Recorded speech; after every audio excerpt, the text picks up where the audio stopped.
Welcome to my educative channel. I'm Dr. Ricardo Hoogstra, plastic surgeon, Buenos Aires, Argentina.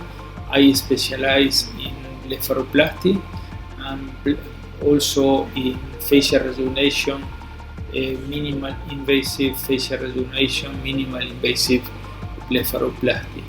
I developed a personal technique that consists in removing the fat pads, upper and lower the fat pads, through minimal incision and without resection the skin.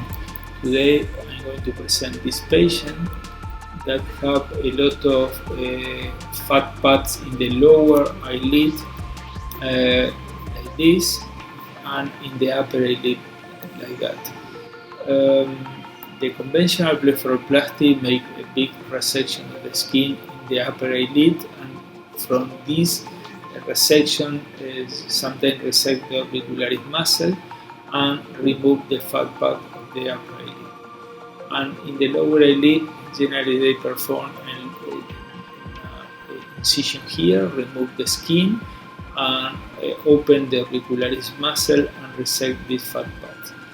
I don't use this technique since 25 years. I developed a technique, just stab incision here to remove the upper fat pads, a transconjunctival incision to remove the lower eyelid fat pads, and after that, in the same procedure, I tighten the skin with two technologies. One is ultrasound.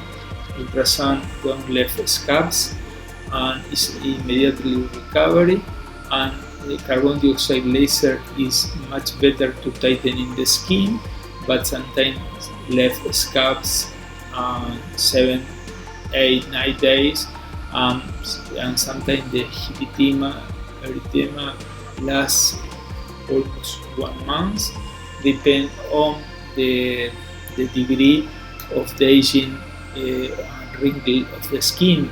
When the patient has less wrinkles, the carbon dioxide laser is with less energy and the recovery is faster. Today I present this patient for two reasons. One is because I use only for tightening the skin ultrasound with immediately recovery of the patient. Here we can see the flaccid of the skin and the fat pads. And this is immediately after the intraoperative. You can see that small incision here, no incision here, is transconjunctival incision, and you can see no scab, is the tightening of the skin with ultrasound. This is the result of the patient several years after the procedure. We can see no scars, and the procedure is long lasting.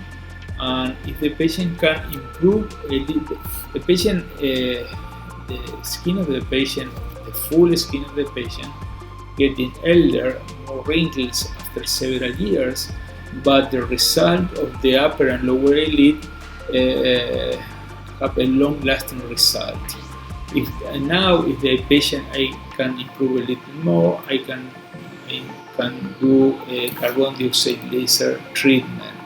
Well, this is the result of my personal technique of removing the fat pad without skin resection, and also using ultrasound to tighten in the skin. In this case, I don't use carbon dioxide laser.